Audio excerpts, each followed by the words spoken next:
O Colégio de Cardeais da Igreja Católica decidiu iniciar o conclave no dia 7 de maio, quarta-feira que vem.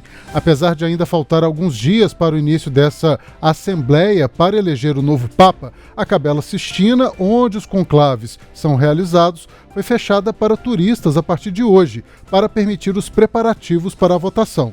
O conclave que vai escolher o novo líder da Igreja Católica vai ter 133 cardeais de 70 países. Em 2013, por exemplo, a Assembleia que elegeu o Papa Francisco tinha representantes de apenas 48 nações. Para falar sobre o conclave e o que podemos esperar sobre os rumos da Igreja Católica, nós recebemos aqui no estúdio o padre Jorge Alves Filho, paróquio da paróquia Santa Clara de Assis, no Buritis. Padre, muito obrigado por estar aqui com a gente hoje. Obrigado, é um prazer estar com vocês neste Tempo News, um novo tempo.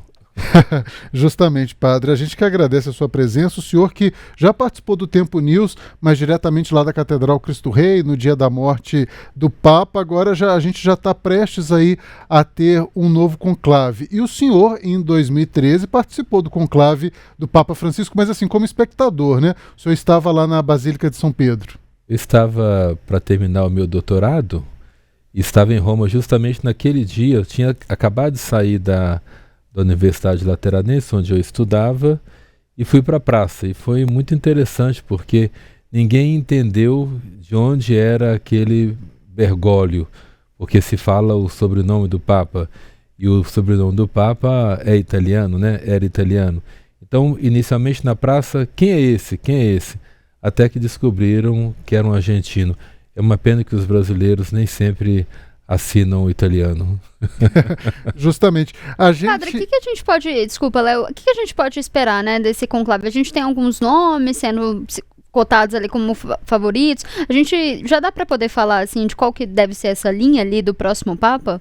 Então, hoje, uma das missas que agora vão acontecer, as missas até completar 9 dias, o cardeal Reina, que é o vigário-geral de Roma, ele deu uma lição. Naturalmente, ele deu um perfil daquilo que o próximo Papa precisará ser, porque ele vai pontuar algumas coisas em relação à figura de Francisco. Ou seja, existem processos iniciados por Francisco. Nós não podemos desconsiderar esses processos. Eu acho que ainda seria muito imaturo da nossa parte dizer qual seria o perfil. Mas percebe-se que o perfil não pode ser alguém que fuja daquilo que já foi iniciado. Francisco iniciou processos. Francisco abriu a igreja um pouco mais para o mundo. E quem vem agora precisa caminhar nessa linha.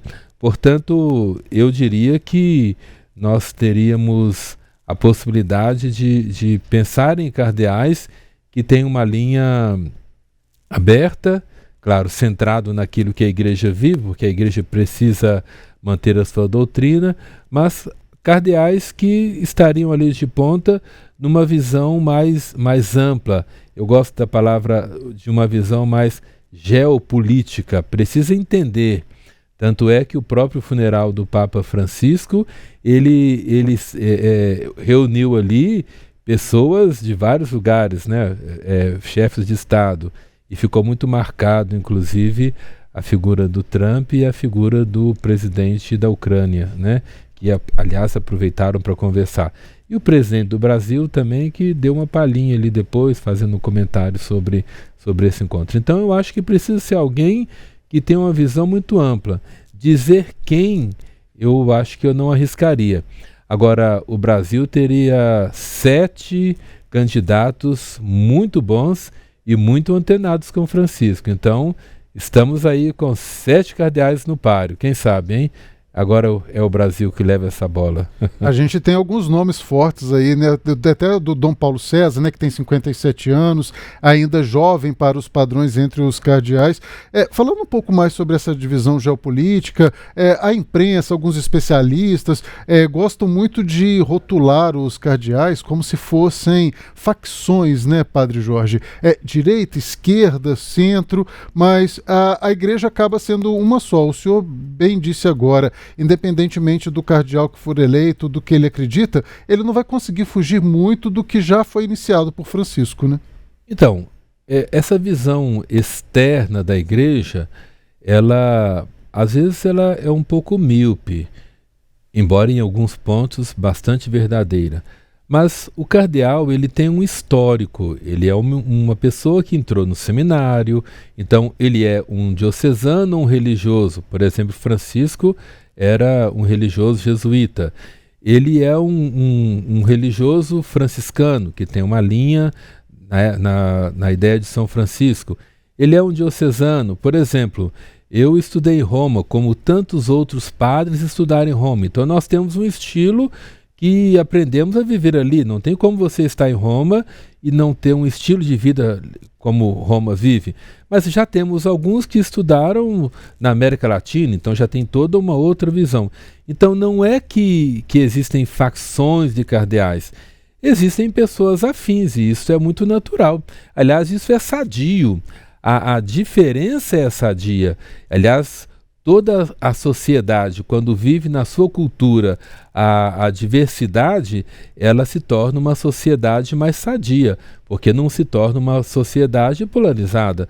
Então, por isso, a igreja também é isso. Eu diria que o perfil de cada cardeal, que vai se aproximando um pouco mais do outro, tem a ver com o histórico, com a igreja de onde ele vem, com a nação, com o lugar onde ele estudou, com o seminário que ele passou, com as devoções que ele tem, né? Eu, por exemplo, quando era seminarista, eu me recordo de ter encontrado em Brasília João Paulo II. 2007, eu estive em Roma, era João Paulo II. Aliás, desculpe, acho que foi 2007, tenho minha certeza. Depois, Bento. Quando eu estudei em Roma era Bento. Depois, quando fui trabalhar na CNBB, já era Francisco. Ou seja, eu passei por três papas. Entendeu? Então, quer dizer, é claro que esses 3 papas têm uma influência na minha vida. E se tem na minha vida que sou um simples padre do Baixo Clero de Belo Horizonte, imagina nos cardeais. É isso. Padre, alguns estudiosos chegam a falar que o Papa Francisco conseguiu conter uma queda ali de católicos, principalmente na América Latina. O senhor acredita que essa vai ser uma missão aí de quem for assumir o próximo papado? É interessante essa visão do Francisco. Francisco foi um homem do mundo, né? Interessante. Porque Francisco, sim, realmente, com o estilo dele, ele fez com que pessoas se encantassem mais com o projeto de vida a partir do Evangelho que Francisco nos fez reconhecer e conhecer com mais abertura. Mas, claro, quem chega agora precisa perceber isso. É como eu falei, Francisco plantou sementes e nós precisamos agora estarmos abertos para colhermos essas sementes. O cardeal que será eleito Papa, nós não sabemos quem, porque a igreja ela vai rezar. O mundo tem as suas especulações, o mundo tem as suas expectativas. Então o mundo vai esperar o cardeal com uma expectativa política também. A igreja vai esperar o cardeal com orações. O Dom Rani hoje deu uma entrevista em uma TV católica e ele dizia isso. A ideia de que a igreja precisa rezar, precisa se colocar em oração para receber aquele que o Espírito Santo vai inspirar. Porque, na verdade, é eleição. E vocês que são da comunicação sabem muito bem. Em uma eleição, um candidato ele entra com o maior número de votos, ele sai em segundo, terceiro lugar. Isso aconteceu há pouco tempo em Belo Horizonte. Alguém que estava lá em cima, depois foi para baixo, não chegou nem em terceiro lugar, me parece. Então, também é isso. Ousa-se dizer na igreja que quando se fala muito do nome de um cardeal, ele entra papa e sai cardeal.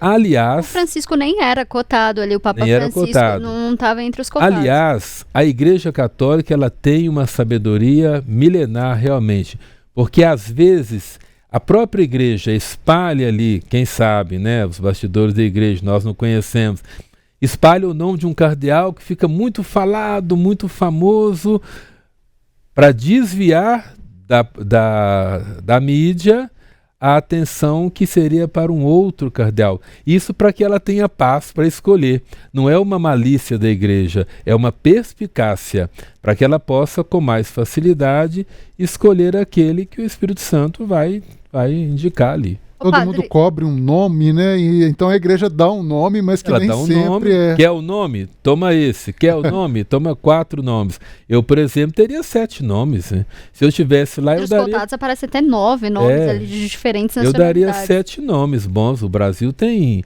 Nós temos, se depois quiserem, eu posso dar um perfil dos 7 cardeais do Brasil que estão representando, que para nós brasileiros é muito importante saber o perfil dos nossos 7 representantes. Padre, eu queria que o senhor explicasse para quem está nos acompanhando como que funciona agora esse período ali do conclave, para a gente detalhar, né, que está marcado já para o próximo dia 7, mas quais que são os ritos, o que acontece? Então, inicia com uma missa na Basílica de São Pedro, naturalmente, né, e até ali o mundo ainda pode ter o contato com os cardeais e eles com o mundo. Após aquela missa, eles vão para a Capela Sistina. Então, todo o período, eles não terão mais contato. Parece que foi decidido que são 4 sessões. 2 pela manhã, 2 à tarde.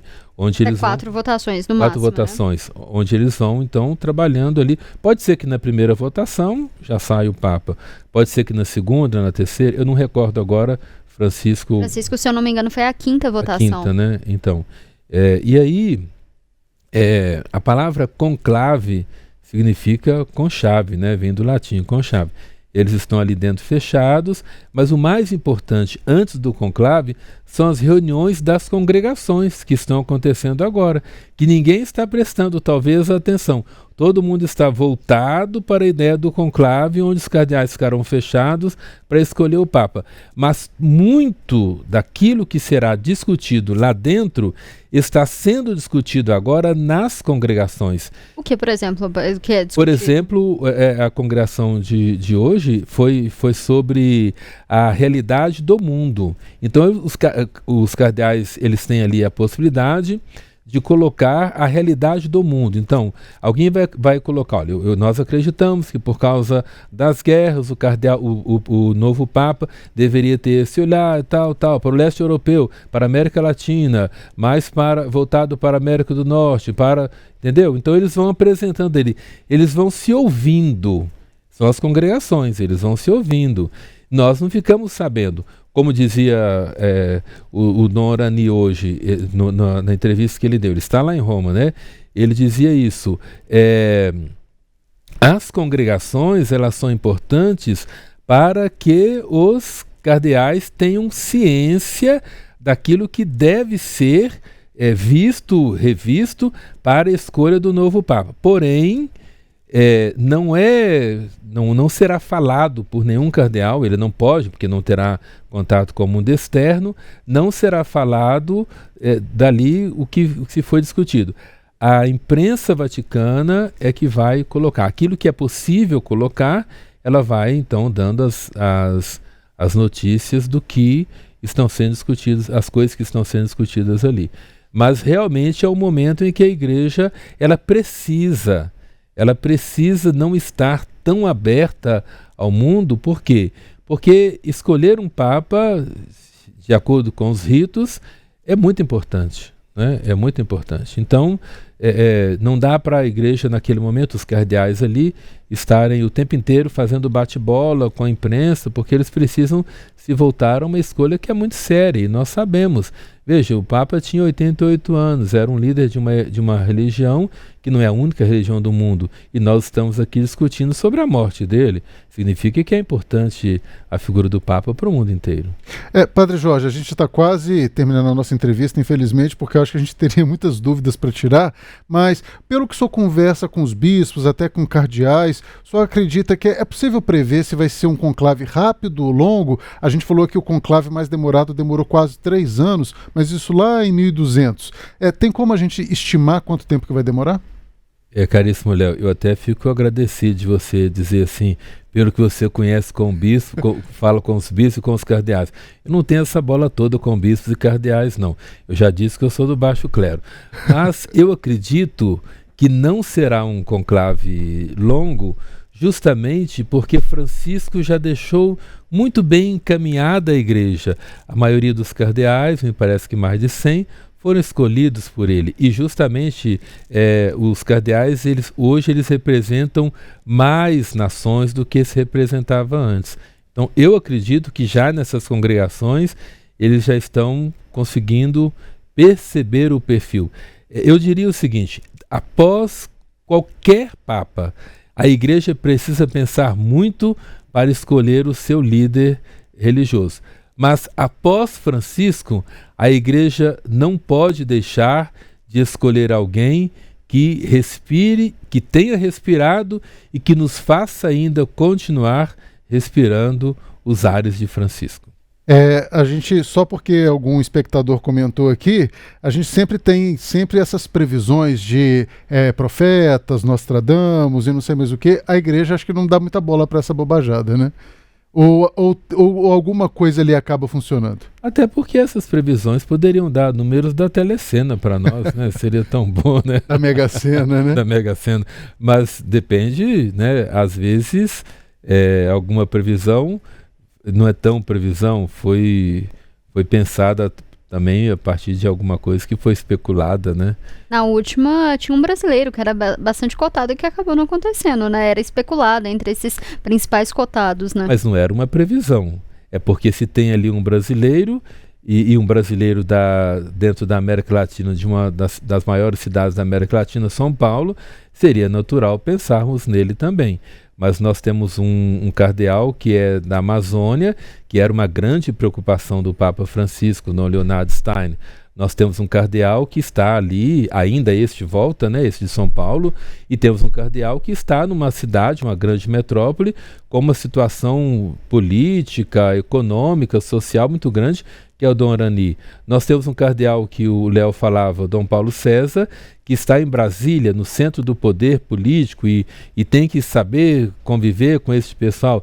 Nós temos um cardeal que vive também numa cultura de um sincretismo religioso, que é o cardeal de Salvador, Dom Sérgio. Nós temos um cardeal que ele tem uma visão de Brasil, a partir da CNBB como presidente, e tem uma visão da América Latina, a partir do CELAM, que é o Dom Jaime Spengler. Então veja, nós temos gente muito boa aí, sabe? E em todo mundo tem gente muito boa, né? O Brasil, claro, é um país católico de grande nome para a igreja e de grande responsabilidade também. Os nossos bispos na época do Concílio Vaticano II levaram muito da sua experiência para o concílio e com certeza, mesmo que nós não tenhamos um cardeal brasileiro se tornando papa, eu tenho certeza que nós teremos uma influência muito positiva dos nossos cardeais na escolha deste novo Papa. Com certeza os nossos cardeais serão muito ouvidos nessa escolha. E tem o João Braz de Avis, por exemplo, não falei dele, que é um cardeal que viveu com Francisco, né? Era quase que um braço direito do Francisco, às escondidas, né? Muito Francisco João Braz de Avis ajudava muito Francisco, inclusive nas defesas quando ele chegou das questões que ele queria implantar na igreja. Então, é isso.